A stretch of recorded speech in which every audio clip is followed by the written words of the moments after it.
Bupati Rembang Abdul Hafid yang juga calon bupati pada Pilkada 2020, Kamis siang 28 Januari 2021 mendatangi kantor Bawaslu Kabupaten Rembang di sebelah timur alun-alun. Ia memenuhi undangan Bawaslu guna mengklarifikasi tuduhan telah mengintimidasi agen e-warung sekecamatan Sluke untuk mendukung pasangan Abdul Hafid Hanis Kolil Barok ketika Pilkada 9 Desember silam. Hal itu setelah ada laporan dari masyarakat yang diterima oleh pihak Bawaslu. Bupati Rembang Abdul Hafid seusai memberikan keterangan menyampaikan masyarakat datang ke rumahnya di Desa Pamotan sebelum coblosan Pilkada sangat banyak. Warga biasanya menggelar doa bersama dan sholawatan. Ia sama sekali tidak pernah mengintimidasi atau menekan-nekan mereka untuk memilih pasangan Hafid Hanis. Menurutnya di alam demokrasi masyarakat bebas memilih. Apalagi agen e-warung dibentuk oleh BNI, sedangkan Pemkab Rembang sebatas memonitor saja. E-warung saya intimidasi. Nah, tadi saya jawab, enggak ada itu. Enggak ada ini, tidak ada. Kalau e-warung ke rumah itu kan, yang ke rumah saya kan ya banyak orang udah hanya e-warung. Saya tidak pernah mengundang. Saya tidak pernah intimidasi untuk apa. Kita demokrasi itu hak asasi warga masyarakat. Pertanyaannya apa aja, Pak? Pertanyaannya apakah Pak Hafid mengundang ya enggak? Itu apa intimidasi ya tidak. Untuk apa intimidasi? Tidak ada urusannya dengan bupati.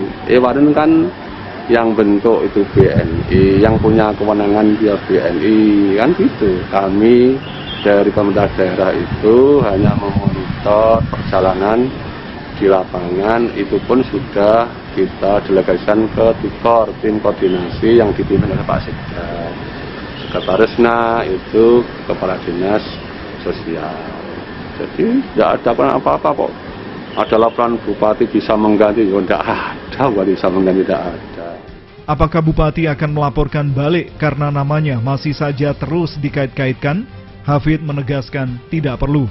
Ia menganggap mereka juga bagian dari warga Kabupaten Rembang. Sebelum masuk ke mobilnya, Hafid menunjukkan sejumlah foto seperti oknum agen e-warung, foto bareng dengan calon yang menjadi lawannya dalam pilkada lalu. Ada pula oknum pegawai negeri pasangan suami istri berpose salam satu jari, identik dengan nomor pasangan Harno Bayu.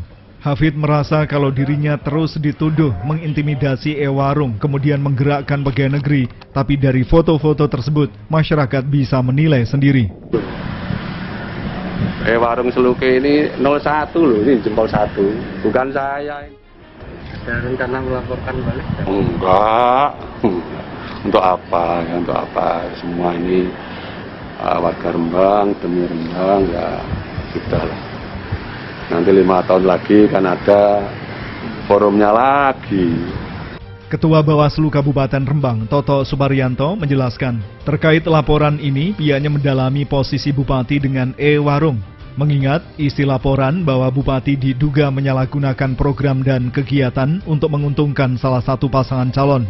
Setelah Bawaslu meminta keterangan bupati, pihaknya akan membahas dengan tim penegakan hukum terpadu atau Gakumdu bersama unsur Kejaksaan Negeri dan Polres. Nantinya akan disimpulkan apakah memenuhi pelanggaran atau bukan untuk ditingkatkan ke penyidikan di kepolisian.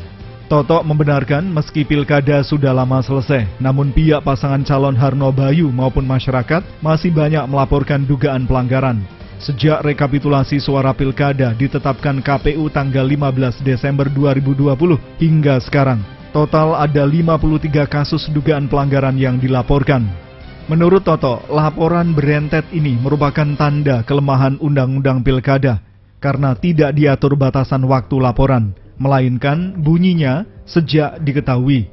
Imbas dari kondisi tersebut, Bawaslu Kabupaten Rembang masih saja sibuk, padahal mayoritas Bawaslu di daerah lain sudah menyelesaikan laporan akhir. Anggaran Bawaslu Kabupaten Rembang sudah hampir habis, tapi laporan yang ditangani masih menumpuk, bahkan harus dibantu oleh Bawaslu Provinsi Jawa Tengah. Resiko jabatan, nggak apa-apa pekerjaan. Ya kalau capek, tapi mau gimana.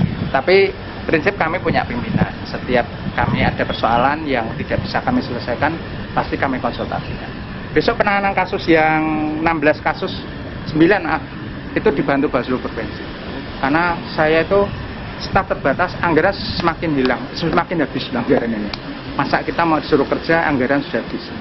Padahal kalau dibandingkan pelaku daerah lain juga, ini mereka sudah tenang-tenang aja. Sudah memikirkan membuat laporan akhir, bahkan ada yang sudah selesai. Kalau kami belum bisa nih nyandak laporan akhir. Gitu. Ya ini hanya kepekaan masyarakat saja lah. Menurut saya sebetulnya ketika ada perbedaan pendapat di dalam hasil pilkada itu kita salurkan saluran kita di MK saja. Sebelumnya, Pilkada Rembang dimenangkan pasangan Abdul Hafid dan Hanis Kolil Barok. Duet tersebut unggul 5.501 suara dibandingkan pasangan calon lawannya Harno dan Bayu Andrianto. Abdul Hafid dan Bayu Andrianto adalah Bupati dan Wakil Bupati Rembang yang saat ini masih menjabat.